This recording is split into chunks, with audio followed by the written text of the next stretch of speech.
자, 여전히 그럼 생각을 안 꺾는 이유는 뭔가요? 거래량은 오케이, 풀릴 수 있다고 생각을 해요. 예. 풀렸을 때 이게 뭐 하락으로 갈 수도 있잖아요. 근데 저는 상승할 거라고 생각을 하거든요. 왜 그러냐면은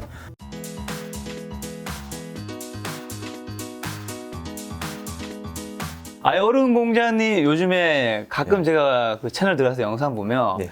댓글들에 아주 춥더라고요. 댓글 맛집이라고 들어보셨습니까? 네네. 요즘 이렇게 좀 안 좋은, 원래 사실 굉장히 이제 직설적인 멘트를 하기 때문에 네. 뭐 살짝 안 좋은 댓글들이 가끔 달릴 때 있었는데 네. 이게 시장에 약간 뭔가 하락의 초입기 같은 느낌이 들면서 야, 너 봐라. 그렇게 강하게 말을 따라봤다. 뭐 이런 식의 댓글이 많은 것 같은데 어떻게 요거 상황 보고 계세요? 여러분 죄송합니다. 좀 봐주십시오. 뭐냐면 뭐 대중심리가 네. 요새 이제 하락 쪽으로 많이 쏠려 있는 것 같고 그리고 이제 유튜브란 곳이 아무래도 이제 컨텐츠를 다루는 곳인데 네. 수요가 다 다르잖아요. 네. 원하는 얘기가 있고 원하지 않는 그렇죠. 얘기가 있고 또 제 채널 보시면서 또 스트레스 풀 수도 있고 네. 그렇게 생각하고 있습니다.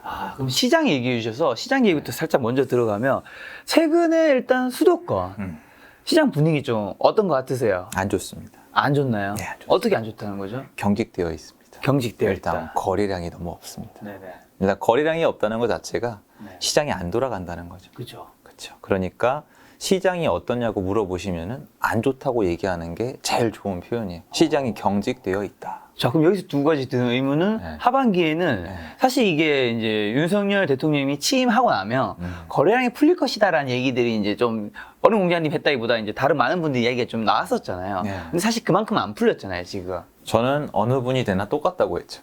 네. 근데 어쨌든 다른 분들은 이제 풀린다는 안 풀렸는데, 네. 그럼 하반기에는 이 거래량이 풀릴 것인지, 두 번째는 안 풀린다면 이 경직성은 그대로 쭉 가는 것인지, 그 다음에 그렇게 된다면 이게 하락으로 점차 가는 건지 아니면 제가 영상 보니까 거래량이 너무 없기 때문에 이게 하락이든 상승이든 말하기가 참 어렵다라고 하시더라고요. 왜냐하면 뭐 하락이든 뭐든 몇 개만 터져도 이게 평균을 흔들어 버린다.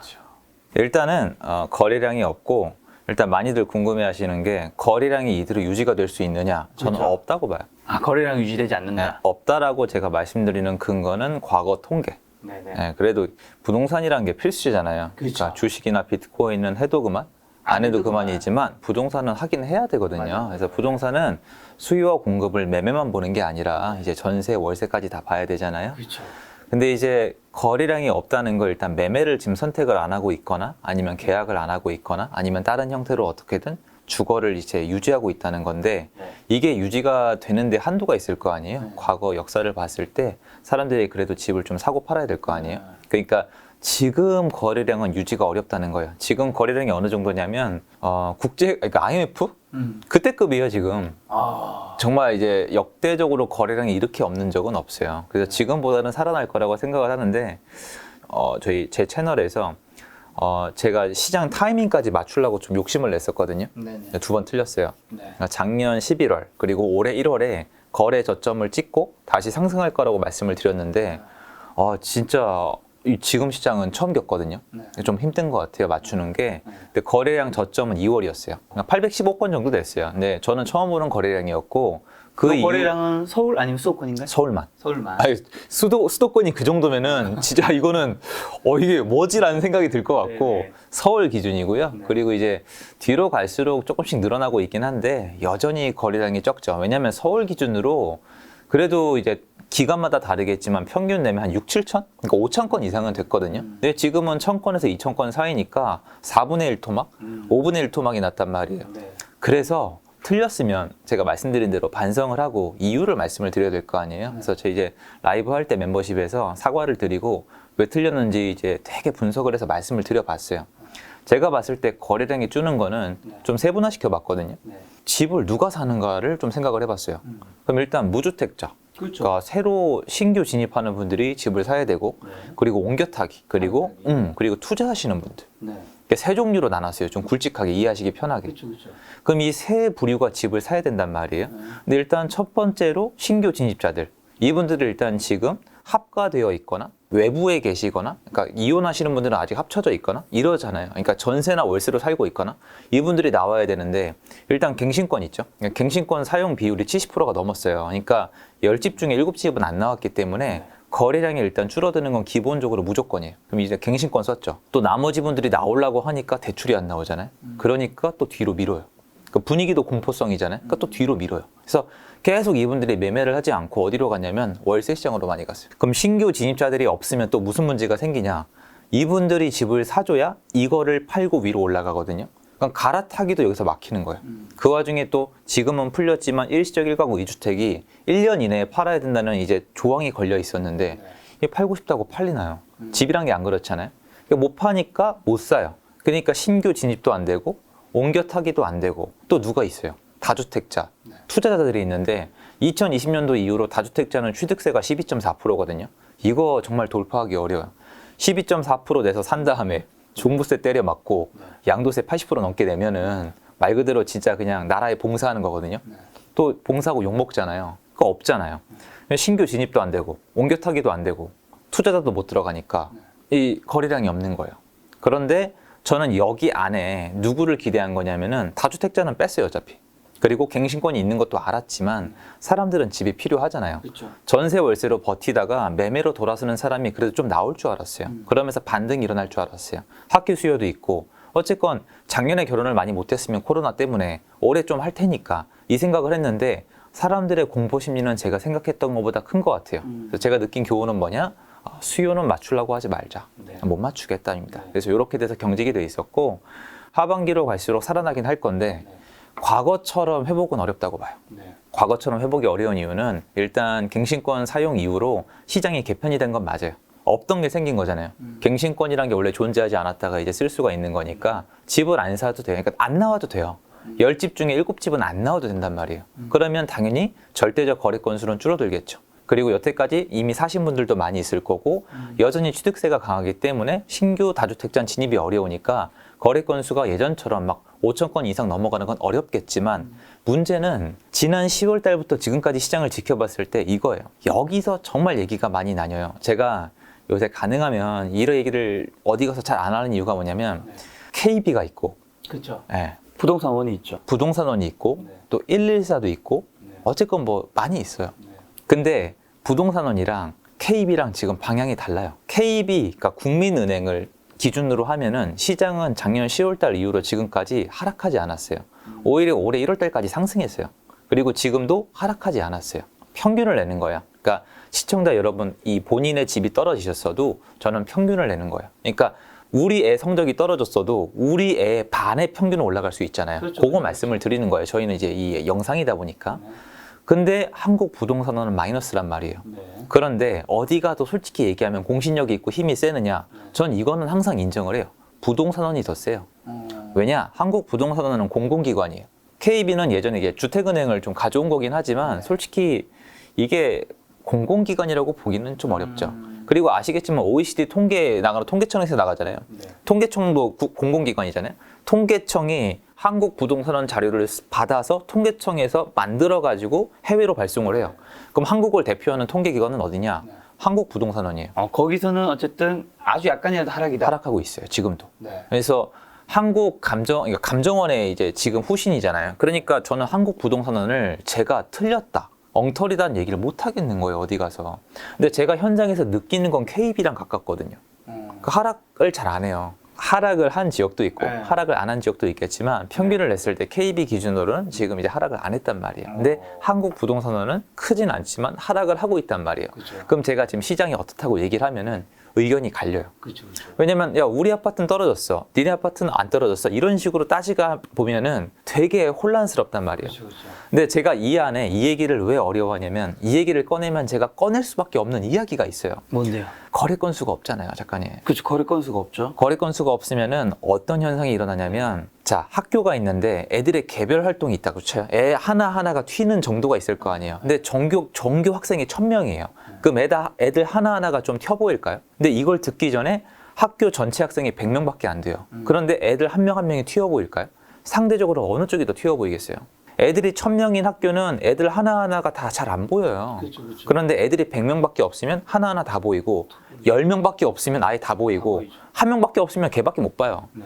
근데 거래량이 예전에 4분의 1, 5분의 1로 줄어들었잖아요. 그럼 과거에 비해서 어떤 효과가 있냐면 개별 거래에 대한 집착이 심해진단 말이에요. 여러분 지금 강남은 아직 신고가율이 제가 마지막 봤던 게 거의 40%예요. 40% 아직도. 신고가율이 50%는 안 되고 30%에서 40% 사이예요. 40% 정도 되거든요.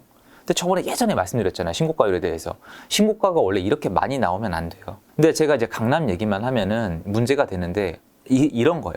제가 강남 얘기만 하면은 지금 저 너무 좀 황당한 게 뭐냐면 강남 얘기 나오면 사람들이 이렇게 말씀을 하세요. 그건 그들만의 리그 아니냐. 그렇죠, 그렇죠. 현금 부자 얘기 아니냐. 그러니까. 기사가 또 예를 들어서 뭐 압구정동에 3억이 떨어졌다. 그러니까요. 네. 기사 볼까? 저 안 그래도 지금 그거 여쭤보려 했는데. 드디어 네. 압구정동에서도 네. 이제 3억 떨어진 3주세 네. 3억은 하라. 강남 아파트 빠지나 드디어 이제 아니, 최고의 상급지라고 하는 압구정도 떨어진다. 근데 요게 떨어졌다 안 떨어졌다가 아니라 일단 좀 궁금한 게 이거예요. 상관없다면서요. 아니 그러니까 저는 약간 논리가 이런 식이거든요. 네. 강남은 신고가를 계속 쓰던 말던 상관이 없다면서요. 강남은 그들만의 리그니까 신고가를 쓰더라도 부동산 전체 이제 하락한다는 거잖아요. 네. 그건 그들만의 리그고 여긴 하락한다는 거면서요. 그거 분리해서 봤잖아요. 근데 압구정 현대가 3억이 떨어졌던 6억이 떨어졌던 12억이 떨어졌던 무슨 상관이? 근데 요즘에는 이제 강남도 떨어진다. 그러니까 이게 시작됐다. 이게 서로 포지션이 원하는 것만 보는 거예요. 떨어지는 걸 원하시는 분들은 떨어진다는 기사만 보시는 거고 올라간다는 분들은 올라간다는 기사만 보시는 건데 입장이 첨예하죠. 여러분들이 절대 놓치시면 안 되는 게 이 언론사는 조회수를 먹고 사는 거예요. 네. 여러분 제 채널 있죠? 제 채널도 마찬가지예요. 맞죠. 조회수가 나와야 되거든요. 맞습니다. 그러면 대중의 여론조사를 하면은 지금 하락을 기대하는 국민이 절반이 넘어요 이미. 그러면 어느 쪽 기사가 낫겠어요? 그럼 뭐 압구정 현대 3억 이거 뭐 사실이 아니에요? 이거는 확인해 보시면 바로 답이 나와요. 어떤 거예요? 또 다른 뭐 기사가 있나요? 제가 자세히 보진 않았었는데 왜냐면 전 이거를 다 직접적으로 접하니까 네. 제가 이게 찾아보면은 착시라 그러나 이게? 여기 여기 있네요. 바로 있죠. 예, 저도 네. 예. 이게 토지거래 허가구역이라서 문제가 있었을 거예요. 58억 거래, 55억 거래 이후 체결, 실제 하락 거래 아니야. 그러니까 어떤 의미죠? 이게 뭐냐면 55억 거래가 먼저 체결됐는데 네. 토지거래 허가구역에서 허가가 늦게 나서 실거래가 신고를 늦게 한 거예요. 그러니까 58억에 팔리고 55억에 팔린 게 아니라 55억에 팔리고 58억에 팔린 거예요. 지금 사람들이 알고 있는 건 58억에 거래됐고 예. 그다음에 55억에 거래돼서 예. 3주세에 지금 3억이 떨어졌다. 그래서 강남도 이제 하락이 예. 시작됐다고 하는데 예. 실제로 거래된 게 먼저 55억이 먼저였다라는 거예요. 예, 실제로. 근데 잠깐 제가 하고 싶은 얘기가 이게 아니에요. 저는 여러분 여기서 예를 들어서 이게 58억에서 55억으로 떨어져도 상관이 없어요. 네네. 신경을 안 쓴단 말이에요. 왜냐면은 이게 우리가 지금 이런 현상을 겪고 있는 거예요. 거래가 되게 많을 때는 개별 거래에 신경을 덜 썼어요. 근데 거래가 워낙 없어요. 여러분 2월 달에 서울에 815건이 안 됐거든요. 812인가 813이에요. 이거는 정말 좀 이상한 숫자예요. 아무리 그때 이제 명절이 있었고 2월 달이 좀 짧긴 하지만 너무 심하거든요. 근데 개별 거래에 대해서 우리가 자꾸 이런 식의 언론에 휩쓸려 가면은 계속 가는 거예요. 여러분 그러면 어떻게 하실 거예요? 예를 들어서 여기 지금 58억에 팔렸다 55억에 팔렸죠. 이 다음에 59억에 팔리면 또 기사 나야 돼요. 그 다음에 60억에 팔리면 또 기사 나고 그 다음에 55억에 팔리면 또 기사 나야 돼요. 개별 거래에 우리가 너무 치중하고 거래를 해보신 분들은 알겠지만 부동산은 같은 단지여도 가격이 절대 같지 않아요. 그렇죠. 층마다 그다음에 동마다 맞아. 헬리오시티 가보세요. 어디는 역 바로 앞에 있고 어디는 저 멀리 걸어가야 되고 어디는 뷰가 나오고 어디는 쓰레기장 앞이고 어디는 주차가 없는 동도 있고 여러분 가보시면 밑에 안반 나와가지고 지하 주차장 연결이 된 동이 있고 안 된 동이 있어요. 북한산 아이파크가 그래요. 그 가격이 1억이 넘게 차이 나거든요. 맞아요. 저도 제가 산 매도자분이 이제 상속을 받다 보니까 빨리 파셨거든요. 좋은 거예요, 그럼. 그러니까 제 바로 위층보다 제가 한 1억 정도를 싸게 산 거예요. 그러니까 이게 이러면 여러 가지 그쵸. 변수들이 있다라는 거죠. 제가 부동산을 하는 이유 자체가 주식은 호가창에 있는 대로 살 수밖에 없잖아요. 그리고 그 주가창의 호가가 어떻게 바뀌는지를 제가 정하는 게 아닌데 부동산은 제가 해보니까 완벽하지는 않지만 경매든 공매든 금매든 제가 뛰어서 시장가가 아닌 것에 거래가 가능하더라고요. 근데 분위기가 좋아지면 호가가 가격이 되거든요. 그러니까 저는 그게 매력이 있기 때문에 항상 저는 원리 원칙이 부동산은 정가제가 아니다예요. 근데 지금 그 당연한 현상이 일어나고 있는 건데 기사가 이쪽으로 났다가 저쪽으로 났다가 사람들이 여기 열광하고 저기 열광하고 하니까 저는 그게 너무 혼란스럽거든요. 지금 거기 너무 흔들리지 말자. 네, 저는 그랬으면 좋겠어요. 문제는 이거예요. 항상 사람은 자기 중심적으로 보면 돼요. 내가 압구정 현대를 만약에 사고 싶은데 지금 가서 55억에 살 수 있냐는 게 중요해요. 왜냐면 58억이 됐다가 55억이 됐다면서요. 55억에 내가 살 수 있는 게 중요한 거예요. 시장 참여자 입장에서는 그 시세가 좀 또렷하고 내가 그 가격에 살 수 있는지가 더 중요한 건데 지금 가뜩이나 거래량이 없는데 거래가 몇 개 떴다는 이유로 거기에 집착을 하게 되면은 시장 전반적인 흐름과 내 매수 매도 타이밍을 놓치기가 쉬워요. 그럼 하반기에 지금 거래가 풀린다고 생각을 하세요? 지금보다 늘어난다고 생각해요. 늘어나게 되면 이제 늘어났을 때는 어쨌든 그때는 상승이든 하락이든 좀 더 정확하게 알 수 있는 거잖아요. 상승하죠. 상승을 할 거라 보시는 거예요? 예, 저는 거의 상승한다고 생각을 하고 있어요. 지금 많은 분들이 이제 뭔가 하락이 지금 기울기가 이제 시작되고 있는 것 같다는 아니. 얘기를 하는데도 아니에요. 생각을 바꾸실 마음이 아직 여전히 없다. 한 번도 바꾼 적 없어요. 왜요? 저는 제가 틀렸다는 부분이 여러분 시장 방향이 아니고요. 네. 저희 이제 백스클럽에 사과드린 이유는 타이밍이 틀린 거죠. 근데 저는 사과드리면서도 말씀드린 게 제가 작년 하반기부터 올해 이제 그 종부세 기산일 전까지 제가 한 것도 많고 경매나 아니면 매수나 이런 재개발을 통해서 제가 투자한 게 10건이 넘어요. 실제로 본인도 예, 제가 본인 상승을 생각하고 본인도 상승 투자를 한 물론 그 중에서 좀 상당수는 제 지인 걸 해드린 거지만 저한테 영향권에 있는 거예요. 제 주변 분이기 때문에. 근데 이제 그게 타이밍이 틀려버린 거예요. 왜냐면은 6월 1일이 넘어가면 종부세를 때려 맞는데 그렇죠. 법인 갖다 투자한 거는 종부세가 나오니까 아무리 싸게 받았어도 지금 상당히 심적으로 부담감이 심해요. 왜냐면 종부세는 현금으로 다 내야 되는데 매도 차익은 난 다음에 법인은 특별법인세 한번 내고 법인세를 또 내야 되기 때문에 달라요. 종부세 3천만 원을 커버하기 위해서는 차익이 그래도 4,500 이렇게 나야 된단 말이에요. 부담스럽죠. 그래서 제가 일단 가슴이 아팠기 때문에 혹시 제 얘기와 함께 그렇게 투자하신 분들께는 제가 타이밍이 틀렸습니다라고 말씀을 드린 거지 아이고 제가 시장을 잘못 봤습니다. 언론에 이렇게 나왔네요. 이런 게 없어요. 자, 여전히 그럼 생각을 안 꺾는 이유는 뭔가요? 거래량은 오케이 풀릴 수 있다 생각을 해요. 예. 풀렸을 때 이게 뭐 하락으로 갈 수도 있잖아요. 가능하겠죠. 그러니까요. 근데 왜 이제 그렇게 생각하나? 시장에 참여하는 입장에서 제 생각이 또렷해야 되니까. 네. 근데 저는 상승할 거라고 생각을 하거든요. 왜 그러냐면은 아까 말씀드렸다시피 거래량이 없잖아요. 지난 6년, 7년 동안 정부가 최선을 다했어요. 네. 많은 분들이 지난 정권 욕하시는 분도 계시잖아요. 여러분 참고로 전 욕을 안 해요. 정치인은 정치인의 역할이 있고 투자자는 투자자의 역할이 있고 유튜버는 유튜버의 역할이 있어요. 그 역할을 잘하면 되는 거지 남이 어떻게 한다고 평가하는 건 할 수 있겠지만 거기 감정을 동요하고 내 행동을 바꾸면 안 돼요. 투자하는 분들이 제일 조심해야 되는 게 소음이에요. 소음. 주변에 소음이 많으면은 집중력이 흐트러지잖아요. 그렇죠. 그러니까 평가는 하지만 가능하면 비난을 안 하려고 해요. 감정적으로 변하잖아요. 그런데 지난 정권이 최선을 다한 게 지금이에요. 하다 안 되니까 시장 거래량을 없애버렸어요. 대출을 중지를 시켜버렸잖아요. 대출 중지시켰던 부작용 지금 나오잖아요. 네네. 은행이 돈잔치를 하고 있어요. 아주 지네 마음대로 금리를 마음대로 올려버려요. 대출을 못 받으니까 금리가 높아도 받을 사람은 받을 수밖에 없는 거예요. 은행이 금리를 마음대로 높이고 자기들이 이상한 걸 막 꺾기를 하고 끼워 팔아도 소비자는 선택할 수밖에 없어요. 왜 그러냐면 선택할 수 있는 게 별로 없으니까. 이게 뭐냐면 수요와 공급이에요. 이걸 예를 그대로 들면은 하반기로 갔을 때 수요는 지금보다 늘어날 거라고 저는 평가를 하는 거예요. 일단 그 근거 중에서 일단 여러분 이렇게 1년 동안 예전에도 2018년도, 2019년도 대책 나올 때마다 6개월에서 12개월 동안 거래량은 줄었어요. 특히 2018년도 9.13 대책. 그때 1년 동안 헬리오시티 입주 겹쳐가지고 1년 동안 시장이 되게 안 좋았어요. 그때도 확 죽었었는데 나중에 다시 반등을 한 이유가 뭐냐면 사람들이 수요를 죽었다고 치더라도 집을 누군가는 사야 돼요. 그러니까 이거에 대해서 이제 저랑 이제 동의가 안 되시는 분들은 전 어쩔 수는 없는 것 같아요. 그런데 여러분이 생각하는 것처럼 지금 밖에 나가서 여전히 비싼 집에 사는 분들은 다 바보는 아니라고 저는 생각을 해요. 그러니까 많은 분들이 하는 얘기는 어쨌건 여러분 지금 집을 사시는 분들은 되게 싸게 사는 것 같다고 생각을 하시는데 엄연한 팩트를 말씀을 드리면 10억이 오른 집을 2억을 깎아서 사는 거예요. 지금 여기 언론에 나오는 헐값에 팔리고 있다는 집들은 여러분 10억이 오른 후에 2억 싸게 팔린 거라고요. 그렇죠. 예전에 비하면 8억이 비싼 거예요. 그럼 그거에 어쨌건 2월 달에 813명이 산 거잖아요. 그럼 그분들은 다 바보 천치예요? 그렇게 표현하고 싶으신 거예요? 아니라니까요. 저는 뭔가 경제 활동을 하고 투자하시는 분들을 굉장히 존중해요.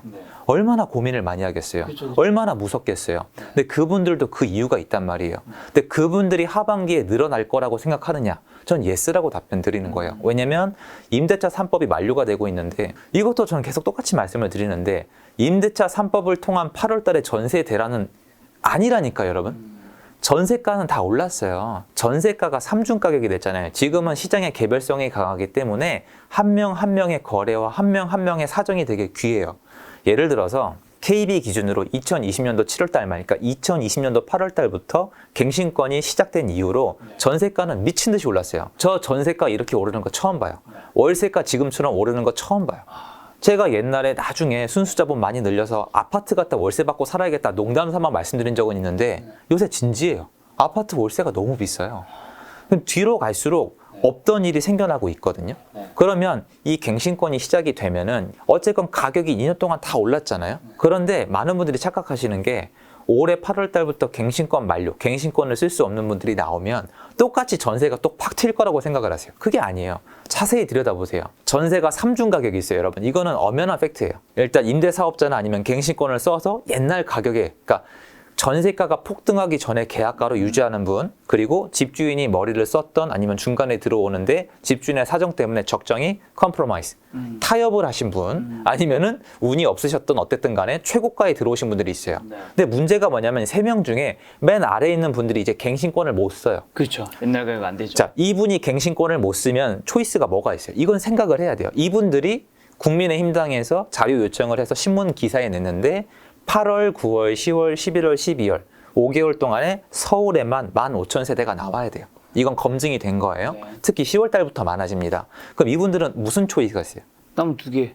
남들이 봤을 땐 이거죠. 아니 어쨌건 그분들 갱신권 만료가 됐으니까 그 집이 비잖아. 그럼 비는 걸 집주인들이 안 될 테니까 어떻게든 다시 계약할 거 아니야? 지금 제가 이게 논리적으로 맞아요?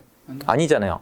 공급자의 왜 마인드 묻지도 않고 왜 그냥 시장 전반적으로 끼워 맞추기를 해요? 제가 늘 말씀드리는 게 이거예요. 여러분 자동차 차 막히죠? 네네네.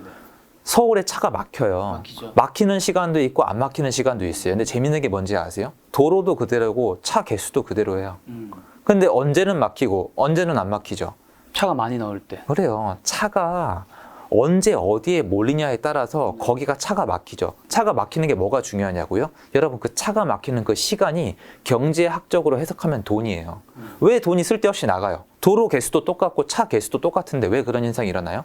병목 현상이에요. 그렇죠. 이분들이 수요가 시장으로 나왔을 때 적절한 공급이 있어야 시장이 버텨내는 건데 그게 준비가 돼 있냐는 거예요. 이게 중요해요. 그러면 이분들을 받아줄 곳이 어디냐? 일단 신축 공급은 안 돼요. 서울은 신축 공급이 매우 부족해서 내년까지 기다려야 돼요. 이것도 통계적으로 잡혀 있어요. 두 번째로는 구축 매매 매물이에요. 여기서 이제 언론이 갈리는 건데 작년 10월 달부터 제가 논 게 아니라 생각을 해보세요. 작년 10월 달부터 지금까지 거래량이 아작이 났죠. 근데 KB 기준으로 시장이 안 내려가고 있죠. 그럼 이게 되게 웃긴 거예요. 이거는 절대 놓치면 안 돼요. 수요가 바닥에 붙어 있어요. 정부가 더 이상 할 수 있는 건 없어요. 거래량을 땅바닥에 짓눌러 놨어요. 더 이상 안 돼요, 이제. 시장을 아예 문을 닫아버리든가. 그런데 안 내려간다는 건 이렇게 땅바닥까지 누른 수요에 비해서도 공급이 많지 않다는 거예요. 이렇게 돌아갈 수밖에 없거든요. 그럼 구축 매매 공급이 적다라는 게 반증이 돼버리거든요. 이 상태에서 수요가 시장에 나온다면 그 수요를 구축 매매가 충분히 받쳐줄까요? 라고 질문했을 때 저는 노라고 답하는 거예요. 그리고 이분들이 또 갈 수 있는 데가 어디 있어요? 비싸진 전세 시장. 그분들은 제가 할 말 없어요. 능력이 될 테니까. 그런데 조금 올랐으면 모르겠는데 전세가가 좀 많이 올랐거든요. 그리고 플러스 알파로 신규로 시장에 나올 분들도 나와야 돼. 하필이면 8월 달 이후로 이제 학기 수요로 좀 있으면 이사철이 다가오거든요.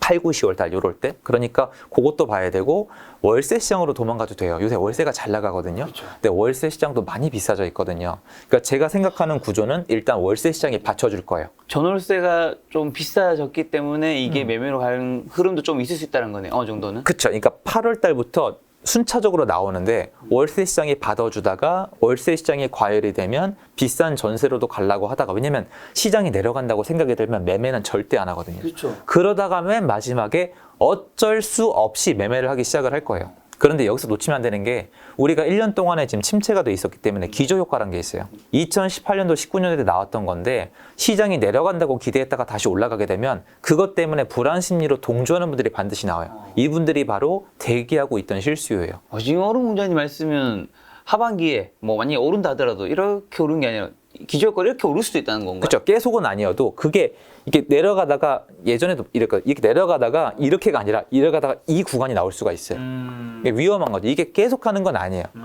근데 여기서 일단 정부가 어떤 규제를 해서 공급을 어떻게 해주냐에 따라 다르겠지만 어쨌건 저 요번에 갱신권 만료가 되신 분들의 수요를 적절히 받을 수 있는 시장 구조가 안 돼 있다라고 생각을 하는 거예요. 근데 그런 것도 있을 수 있지 않을까? 아까 전에 시장에 아까 예상하지 못한 게 사람들의 공포 심리가 생각보다 컸다라는 거예요. 맞아요. 근데 아무리 지금 매매가 아닌 전세랑 월세가 올라도 사람들이 공포 심리가 예. 더 막 강해지는 거야. 아, 진짜 떨어질 것 같아. 아니야.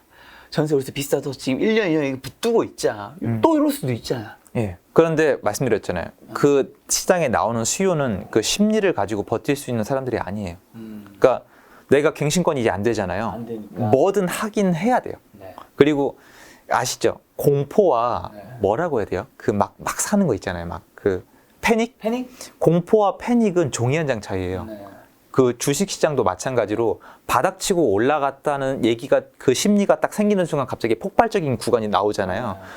부동산을 지금 그렇게 하실 분들은 별로 없어요. 왜냐면은 부동산은 다행히 취득세를 안 풀었기 때문에 다주택자가 유입이 안 돼요. 그러니까 이게 반등이 나와도 그 사람들이 대량 들어오긴 안 돼요. 그러니까 그건 잘 만들어 놓은 것 같긴 한데 어쨌건 지금 실수요자분들도 대기 모드이기도 하고 갱신권 만료자들도 있고 어쨌건 신규 진입자도 있는 상태에서 옛날만큼 거래량은 못 나오겠지만 시장 공급이 충분치 않으면 일단 필수 수요자들이 시장을 어느 정도 약간 반등을 시켜놓고 그 나머지 부분을 다른 분들이 좀 메워줄 수 있다라고 저는 생각을 하고 있는 거예요. 올해 하반. 요즘에 또 미분양 점차 쌓이고 있다라는 아까 뉴스 기사들도 아까 이게 뭐 이제 나오는 것들이 좀 있잖아요. 그것도 문제죠. 네. 미분양 어떻게 보세요? 없어요. 아직은 위험한 수치 정도는 아니다. 이 정도 가지고 미분양 여기 혹시 부동산 지인 켜주실 수 있으세요? 이거 그냥 보면은 다 나오는데 다들 이제 바쁘시니까 생기가 미분양이 원래 이랬거든요.